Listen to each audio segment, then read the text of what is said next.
આજે હું તમને શેર કરીશ પાલક અને વટાણાનું શાક. સૌથી પહેલાં આપણે વટાણાને ફોલી નાખશું.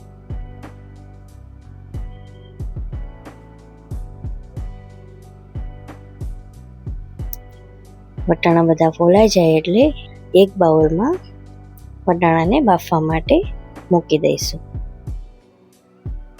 પછી પાલકને આવી રીતના ઝીણું ઝીણું સમારી લઈશું.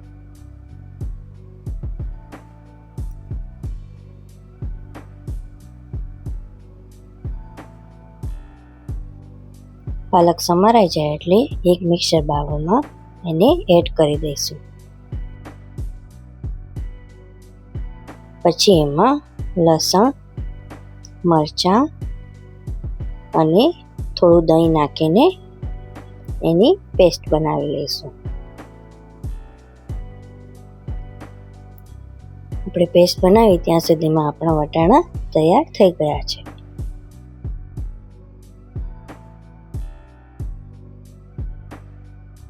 હવે આપણે ડુંગળીને આવી રીતના સ્લાઇસમાં કટ કરી લઈશું.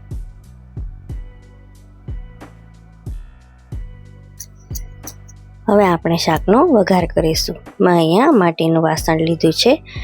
તમે તમારી રીતે કોઈ પણ વાસણ લઈ શકો છો. પછી એમાં 3 થી 4 ચમચી જેટલું તેલ એડ કરીશું. તેલ ગરમ થઈ જાય એટલે એમાં 1 ચમચી રાઈ અને 1 ચમચી જીરું એડ કરીશું અને ડુંગળીને એડ કરી દઈશું.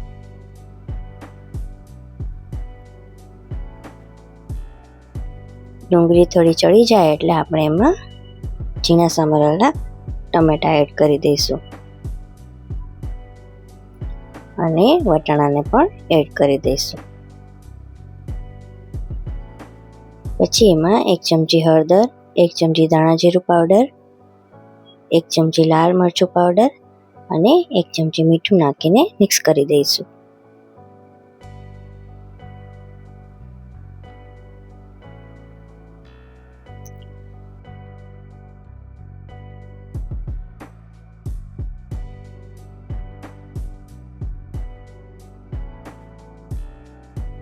પછી એમાં પાલકની પેસ્ટ એડ કરી દઈશું.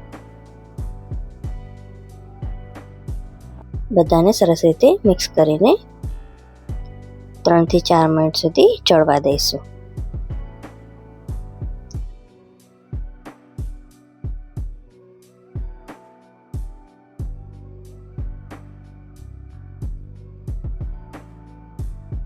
પછી એમાં 1 ચમચી ગરમ મસાલો એડ કરીશું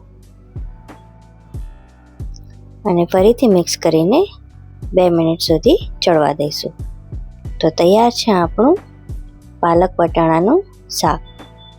તો આ રેસીપી તમે ઘરે જરૂરથી ટ્રાય કરજો અને સબસ્ક્રાઈબ કરવાનું ભૂલતા નહીં.